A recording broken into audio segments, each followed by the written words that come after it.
operate in the world. Attachment adaptations are the result of experiencing different kinds of trauma during your childhood. They include what some have called big T trauma, such as abuse, neglect, domestic violence, living in a war zone. They also encompass small t trauma, like ongoing bullying, feeling unloved, repeatedly being told that you're stupid, or living with an adult where there's little emotional connection. Don't dismiss small t trauma as not being real trauma. Small t traumas build up like 1,000 tiny paper cuts and significantly impact your emotional development and the adult you've become. Children can be wounded in multiple ways, by bad things happening, yes, but also by good things not happening. When you're in the moment, experiencing an anxious attachment adaptation and frustrated with yourself, it's likely you're unaware of the unresolved childhood trauma that sits behind it. I know this pain well because I've lived it myself. I grew up in an area peppered with alcoholics, drug users, domestic violence, mixed in with the friendly neighbours trying to do their best to live a good life. We all knew the houses that were safe and the ones that weren't. In my home, I knew things weren't right. But because it looked better than the others, and because I was frequently told how lucky I was convinced things were okay. Still, a nagging feeling wouldn't leave. There was something about it that was not okay.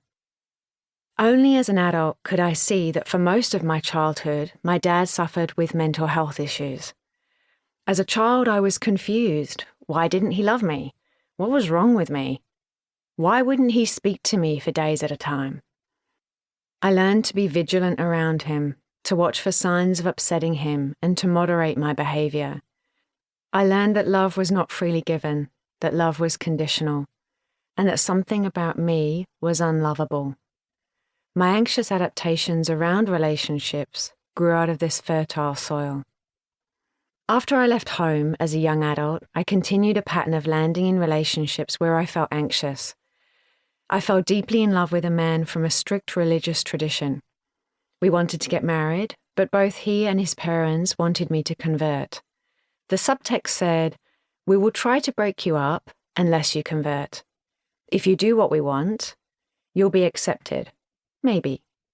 It was a repeating cycle of unprocessed childhood pain. On top of that, my partner was aloof and often felt distant, so I found myself feeling anxious. Again, I was being presented with a situation where something about me was unlovable. My mind would reason that it was because I was not the right religion, but my body and heart couldn't feel it. As he mediated between his family and me, I felt alone and betrayed without anyone to support me. And this is where I abandoned myself without knowing it. I was so disconnected from my core self and afraid of being rejected further that I struggled to set boundaries to protect myself. This made me mentally, emotionally, and spiritually ill. Through the worst year, I cried almost daily as I was increasingly in touch with feelings that I thought I'd buried along with my childhood.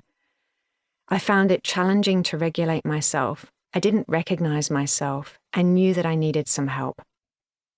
This book distills many years of my personal and clinical work. It is a roadmap to the work. As a psychotherapist and energetic healer, I've walked with thousands of people on their journey of healing, the anxious attachment adaptation, and finding their way to secure love of themselves and others. While I primarily work with women in heterosexual relationships, everything presented in this book applies equally to all sexual orientations and gender identities. Within this book, you'll learn about the anxious adaptation, how it's formed, and what it looks like in action as you embark on your healing journey. You will learn holistic, trauma-informed, body-based methods, mindfulness techniques, and parts work. The first half of the book takes you on a journey of coming home to yourself in body, mind, emotions, and spirit, so you can develop what I call an internal secure.